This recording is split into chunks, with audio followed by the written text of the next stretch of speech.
Okay, so left hand one was you before. Yeah. As we said, you kind of got in that sort of, we call that capital Y setup. Yeah. Arms and the hands in the middle of your body there, Yeah. club straight down. Because of that, the way you hold the golf club in your left hand now is what we call a weak grip. Yeah. Weak is just terminology. It's not weak because of pressure or quality or anything else. But that club down the middle there, your hand is left of that, means that golf club is going to come back and aim to the right. So when the ball was aiming at impact, or the club was aiming at impact this way, the ball then spins in the air that way, or just goes to the right, and then you try to figure out a way to hit it sort of straighter, which usually involves one of three things: leaning back, pull it left, flicking your hands, or swinging the club out across the board. All those three things are no good for the golf swing anyway. Yes, you might find the ball going straighter, as I said, a sacrifice of a good quality strike. So it's pointless in there. So we've got to try and go through this little sequence now, which you can say literally just at home. Set yourself up with the feet together, and you're going to position the golf club in just your left hand. There's a straight line pretty much from your shoulder, elbow, hands, club shaft, okay? Get that bit first, and then when your grip, you see now goes on there now. That grip, if I zoom in on these here, that grip and that grip of your left hand are very different. And if you look at that left hand, if I'm being honest, it's a little bit more turned over. I'd rather you go too much too soon, and then you can sort of find a middle ground. Look where how your right palm is facing into your legs. She's just hanging down as natural as can be. You're not walking around with your palm this way. Your palms face into your body. So when you're hanging your arms forward, it's natural to bring them in together. And they're this way. You don't want to be having your hands kind of forearms opened out this way. Okay, so you're getting it in the correct spot of your hand there. And then once you get that club in your hand, then the right hand now comes on, and you can see your shoulders now are tilted because your right arm and the left arm are effectively the same length because you've just gone this way rather than pull your left arm up. And then once you get yourself then with your feet apart, you can see now, as we said, you're in that what I call lowercase y.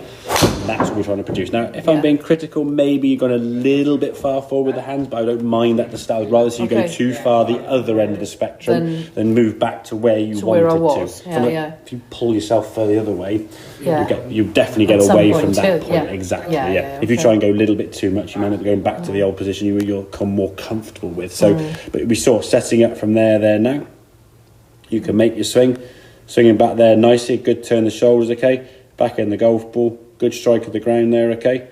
Twisting through, reasonable shot, okay? And we're able to move the body. As I say, that movement at the start there, that will become a bit more kind of apparent when you start turning and twisting. I think maybe a bit of a trust issue with how much can I do? What can I do, They've said that to me as well. It's a pure... I've had more injuries than I care to think about on the golf course. And the first time back after tendonitis, tennis elbow, golfer's elbow, dislocated shoulder, dislocated kneecap, blister in my lung bursting, whatever, you name it, I've had it, to be fair, right? The first swing back, you're always a bit apprehensive. Is it going to hurt? Exactly. So the first few swings, I'd always start off and just hit a few wedges as we did today. Maybe go up to a 7-9 at max. Don't try and start smacking it too far. Okay, fine. Just get a technique, get a contact, get the ball up in the air, 30, 40, 50, 60 yards, and build up into that. So you put yourself under less stress, and I think it's so much worth doing a lot, a little, and often. So you're better off hitting 20 swings a day, and not hurting the next day, so you can do 20 swings tomorrow. And then not hurting the next day, so you can do 20 swings tomorrow. So if you do that for a week, you're 140 swings. If you do 50 swings on Monday and you're like, oh dear, I'm knackered now, then you can't hit 50 swings down until Thursday or Friday. Exactly. So by the week you've hit 100 shots, I've 140. I've hit more shots than you. Remember I was watching a video, a guy said, don't practice or train to create pain, If you want to finish your training, so the next day you can do it again. And again, and again, and again, and again. If you come out this practice and you're like, oh, I'm in agony, I can't do it. You're not going to do it tomorrow, are you? No. Exactly. So what you did more today, you're now losing the next and the next day to recover. And then we want golf to be putting yourself under a lot of stress. It should be a fairly relaxed sport. It shouldn't be so you kind of like. Exactly. And the thing is, I know I've got as long as the weather is all right. I can use the buggy without the buggy. One hole there. That'd be me done. Exactly. So that's what I'd say. So I'd potentially start off maybe having a few swings in here. Just 15, 20 minutes, hit a few shots, maybe hit 10 or 15 shots, sit down. Someone else comes up there, Helen or Manuel, just have a few shots, sit down, have a few more, and just build into it gradually, Don't overdo it too quickly because they're just going to put you on the back foot, to be fair. Yeah, fair enough. I'll see if I can come tomorrow. But I think for setup-wise, you could do that in front of a mirror. Yes. Create that setup there now. That's what you're looking for, the grip there with that left hand. You can see these 2 knuckles there. If it's 3 knuckles, it doesn't matter. I'd rather see 3 than none.